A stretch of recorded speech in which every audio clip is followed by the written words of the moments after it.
Today we are going to learn about rational exponents.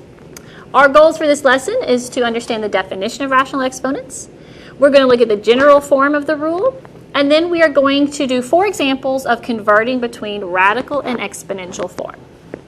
So let's look at that definition. What is a rational exponent?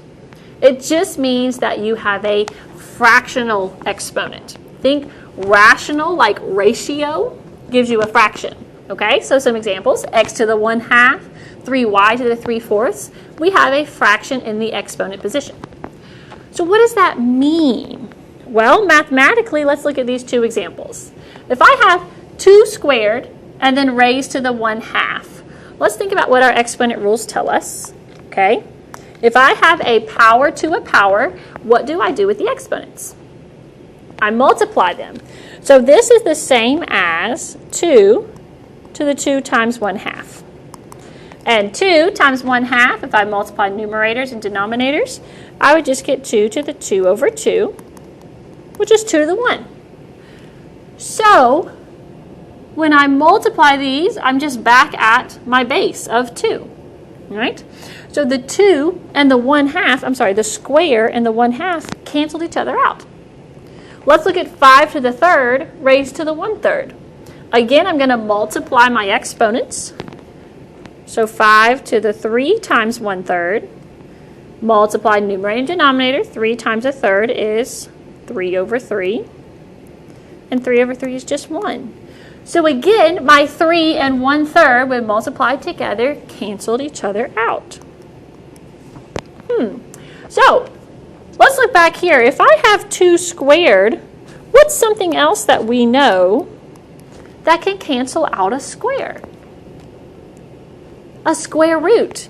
If I do the square root of 2 squared, my square and square root cancel each other out. They are inverse operations. So a power of 1/2 did the same thing mathematically as a square root. Let's look over here. What can cancel out a cube? If I have 5 cubed and I wanted to cancel my exponent of 3, I would do a cube root. The cube root and the cube cancel each other out. So the exponent of 1/3 mathematically is equivalent to a cube root. So we have the square root of 2 squared, we see, is the same thing as 2 squared raised to the power of 1/2. The cube root of 5 to the 3rd is the same thing as 5 to the 3rd raised to the 1/3. So what is a rational exponent? It is a radical, which is what this sign is here. Square roots, cube roots. Okay? When you see a fractional exponent, it means that you have a radical in your problem. So let's write a few of those down. All right? A to the 1/2. So anything to the 1/2 is the same thing as a square root. All right? Square root has an understood 2 right there. You could write the 2, but because we use square roots so frequently, we choose not to write the 2, and we just write the numbers on the other ones to distinguish between them. So a to the 1/3 is the cubed root of a. A to the 1/4 is the 4th root of a. Then you can have 5th root, 6th root, 7th root, and so on.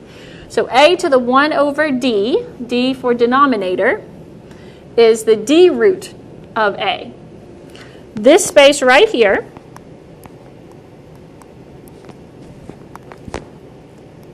is called the index. So your denominator tells you your index.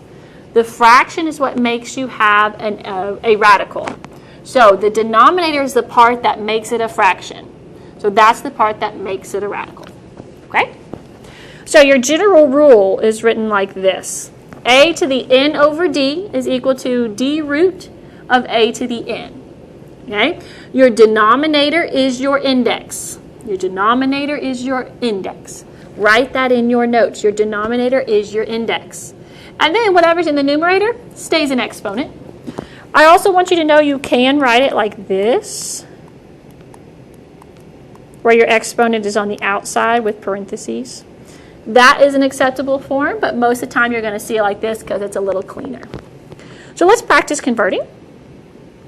We're first going to convert from exponential form into radical form. So where we start with an exponent and we have a radical at the end.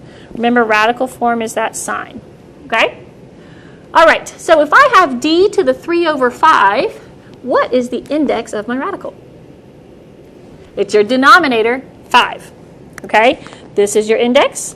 So when I write my radical, it's going to be a 5th root of d, and then if I have a numerator, I put it as my exponent. D to the 3rd. Mathematically, these are the same thing. All right, let's look at example 2. The quantity of 2x raised to the power 5 over 2. What is my index? My index is the 2. So we can put the 2 there, but remember, if my index is a 2, it's an understood square root. 2x, notice I'm keeping the parentheses. If you see parentheses, you'll probably need to keep them in your answer. And then my exponent is a 5. So this is from exponential form to radical form. Let's see if we can go the other way around. All right, here I'm starting as a radical, and I want to convert it into exponential form. Radicals and exponents each have their place in solving a problem, so we need to be able to convert back and forth so we can use it whenever we need to. Okay? So if my index is 3, what part of my fraction will I put that? I will put the 3 as my denominator. So I'm going to have my 7x, and I know that I'm going to have a fractional exponent because I have a radical, and the denominator of that fraction will be 3. So that means the 2 exponent has to be the numerator. Okay? So 7x to the 2/3. All right? How would you write the 4th root of x raised to the 8th in exponential form? Good. So our x, and then our 4th root, remember, tells us a 1/4. So the 4 is in the denominator. And then my exponent is a power of 8. So that's my numerator. And we can actually simplify again. If you can simplify, I would like you to. 8 over 4 is the same thing as 8 to the 2. And that is how we convert from radical form to exponential form.